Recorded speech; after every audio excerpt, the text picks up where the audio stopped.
All right. This is another thought I wanted to share. Just one more thought before the end of the day. This one here was really interesting. I've had many people tell me like, "Oh, Jabri, you're a mentor," and this word they use, I'm like, I don't think they understand this word and what it means. We'll go back to the story of Osiris. Things are fragmented, essentially, so they don't quite understand what they mean when they say the word mentor. Because I was like, you can't possibly call me a mentor. When I had a mentor, I remember giving a mentor $5,000 and giving another one $2,000 to teach me. And in terms of what I learned, I mean, the lessons weren't easy. I mean, some things they told me about myself I did not want to hear. And these people, I might have spoken wisdom around them. I'm always thinking thoughts and sharing them with people. And they called me a mentor, and I'm like, but you never gave me an offering. The learning has never been initiated. What I know to be a mentor is much more different, especially when I go and I read the ancient texts to understand what a mentor is, to understand how the universe works, to understand how everything works in life. And essentially saying, if you want to yield to something you see as a higher power, because to call someone a mentor, you're essentially saying that they have more light than you in something. So essentially, whatever you're seeking, they have more light than that. Energy transfer, the way for it to happen is that you have to have reciprocity. That is Ma'at. If you look into Egyptian mythology, that she represents balanced reciprocity. So that's balance. A bird cannot fly with an unbalanced wing. It's not possible. So the wing is very unbalanced. If my wing is really big and yours is small, I'm not your mentor. This is very unequal of a exchange. So there's actually no mentorship going on. I think because education, when people go to school and they learn from teachers, and this word and what it means has been watered down so much, and all this free education on YouTube, people believe that like I might even be their mentor, and I'm like, I'm really not your mentor. I'm not your mentor.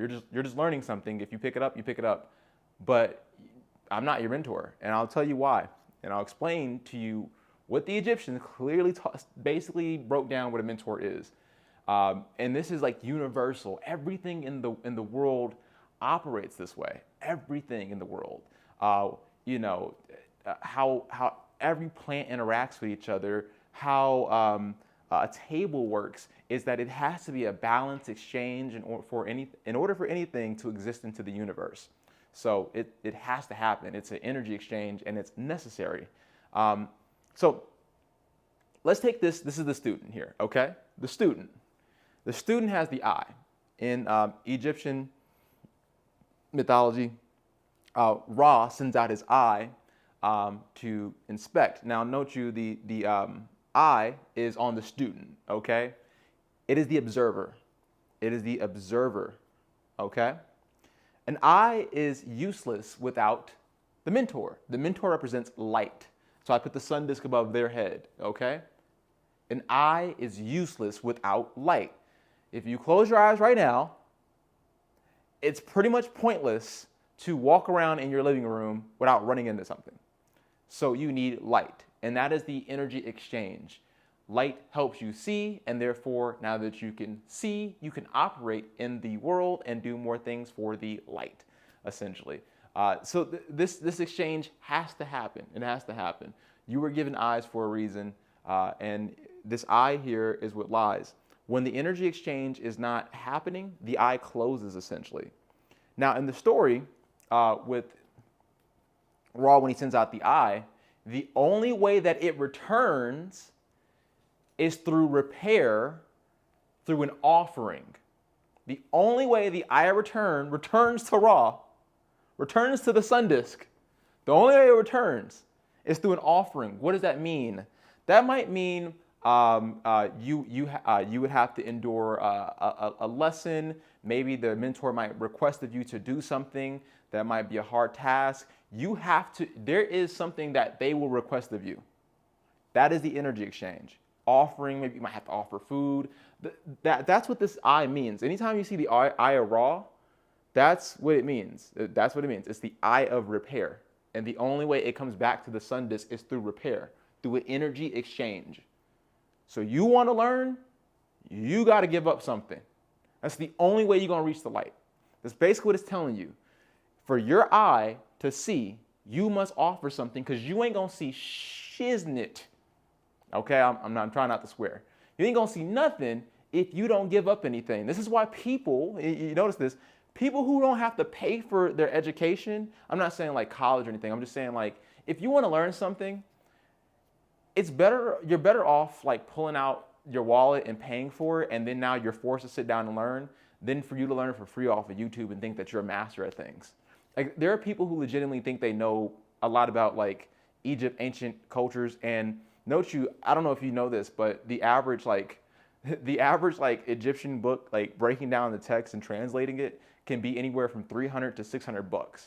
A book. Some can be even 1,000. And I have hold of some of them. People don't want to spend that much on a book just to read it, and especially it's in another language, and you got to translate it. And I mean, not translate it, but you got to get creative with how you translate it, because I'm using ChatGPT to translate it. So in terms of that, and you got to sit down and have patience and time. You want to learn, but you don't want to give up anything. And so when these people call me a mentor, I'm just sitting back and I'm baffled. I'm like, you didn't give up anything.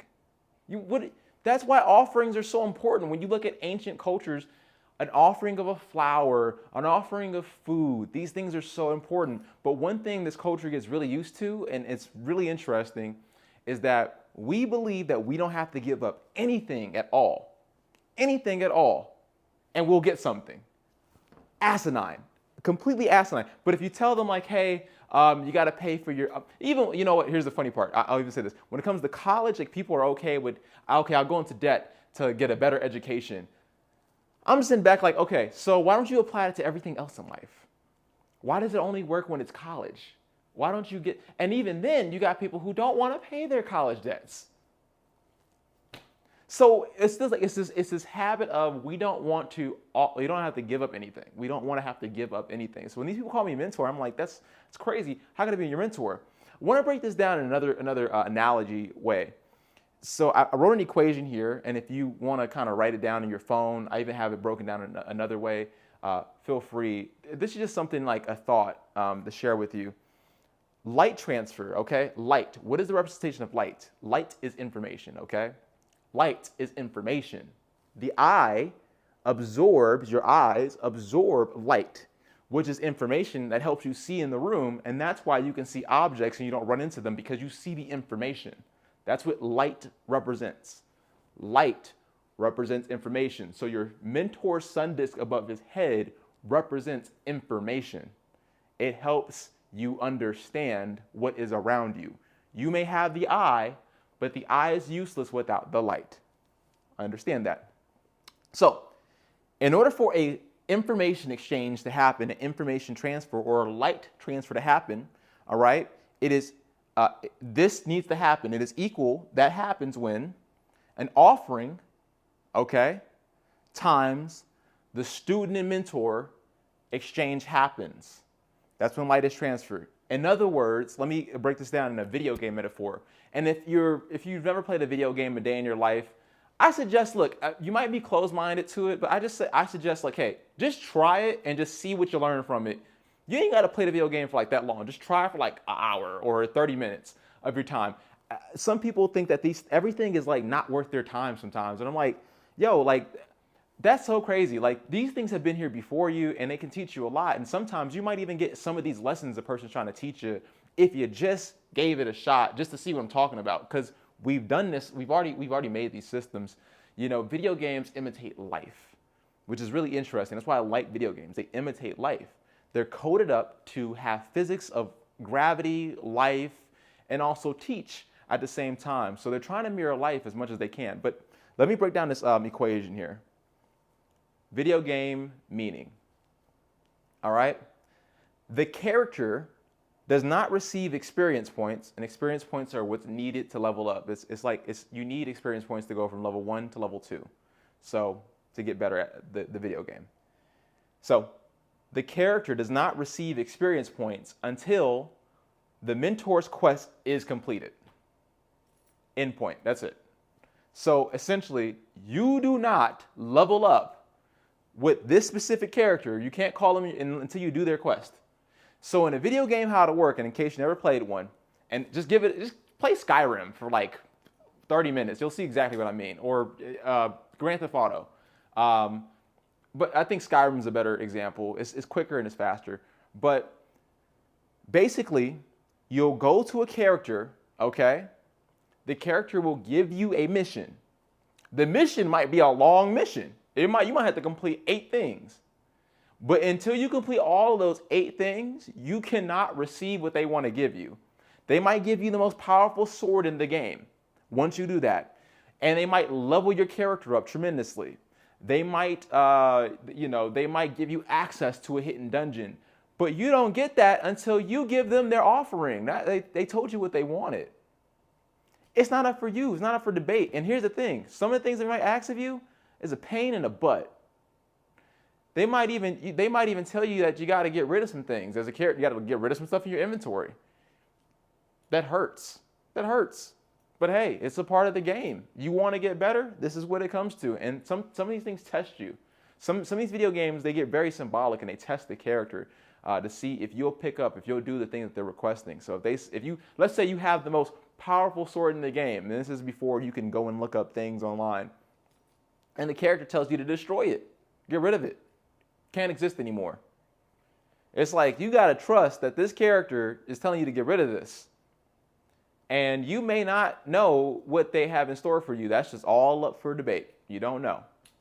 But if you get rid of it, it's a chance you might even get a better weapon. So you thought this was the best weapon in the game, and now you get an even better one because you did what they asked you to. So that's where the conflict happens. People have that in their personalities. They want to hear everything great about themselves. I've noticed that. When people want mentors, they really just want a person to tell them. They don't want anyone to give them any pushback, though they're the student, which is crazy. And they want this person to give them time. They want them to give them lessons, and they think that they're learning. When really you're not learning. You didn't get any experience point. There's no light transfer. There's no information transfer that happened. You didn't offer anything. It's not an offering. So just wanted to bring this to your attention. You may have an eye. The teacher holds the light, and your eye is useless in darkness. The only way that you will attract your eye to the light is it by offering. And that is what the pantheon of the Egyptians were trying to tell you.